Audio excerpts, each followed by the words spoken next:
Chief justice Pakistan काजी फाइज दा guard of honour लैन तो इनकार। चीफ जस्टिस पाकिस्तान काजी फाइज ईसा नूं सुप्रीम कोर्ट आमद ते इन्हां नूं इस्लामाबाद पुलिस की जानिब तो गार्ड ऑफ ऑनर पेश किया जाना सी, लेकिन नए चीफ जस्टिस ने गार्ड ऑफ ऑनर लैन तो इनकार कर दिता।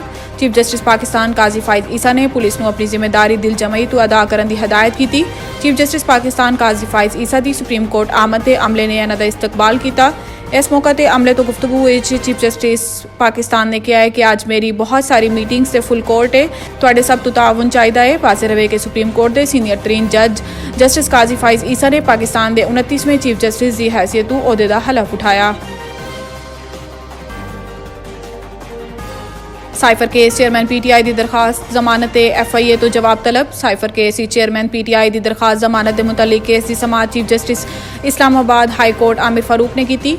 इमरान खान की जानिब तो वकील सलमान सफदर अदालत पेश होए तो इस दौरान समाअत चेयरमैन PTI के वकला की जानिब तो बार बार जल्द समाअत की इस्तदा की गई। चीफ जस्टिस आमिर फारूक ने रिमार्क्स दिते कि एक तरीकाकार मौजूद है, केस मुकर्रर हो जाएगा। चेयरमैन PTI की दरखास्त जमानत इस्लामाबाद हाई कोर्ट ने FIA नूं नोटिस जारी करते हुए जवाब तलब कर लिता। याद रहे कि चेयरमैन PTI नूं 5 अगस्त 2023 नूं तोशाखाना केस 3 साल की सज़ा तो बाद लाहौर तो गिरफ्तार किया गया सी ते फिर इन्हां नूं अटक जेल मुंतकिल कर दिता गया। बाद अजां FIA ने भी 19 अगस्त नूं साइफर केस इमरान खान नूं गिरफ्तार कर लिता सी। जुडिशल कॉम्पलैक्स तोड़फोड़ केस परवेज इलाही जुडिशल रिमांड ते जेल रवाना। इस्लामाबाद इंसदाद दहशतगर्दी की अदालत के जज अबुल हसनात ने परवेज इलाही के खिलाफ जुडिशल कॉम्पलैक्स तोड़फोड़ के मुकदमे की समाअत की। जिस सिलसिले पुलिस ने साबिक वजीर आला नूं अदालत पेश किया।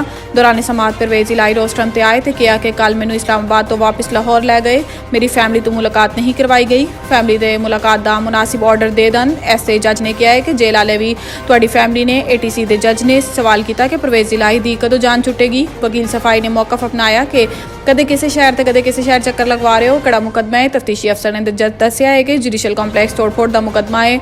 दौरान समाअत एंटी करप्शन पंजाब ने परवेज इलाही की राहदारी रिमांड की दरखास्त दायर कर दी, ताहम अदालत ने PTI के सदर जुडिशल रिमांड से जेल भेज दिता।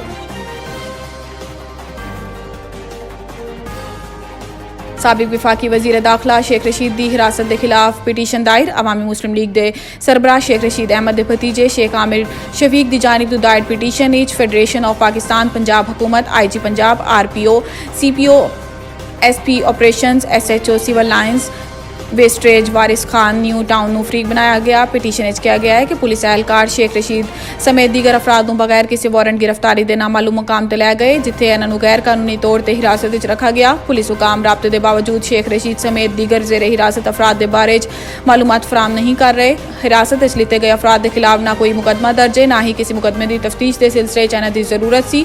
जेर हिरासत शेख शाकिर का किसी सियासी सरगर्मी तो ताल्लुक नहीं, और ताजिर ने, ताहम इन्हां नूं भी शेख रशीद अहमद के नाल गैर कानूनी हिरासत लिता गया।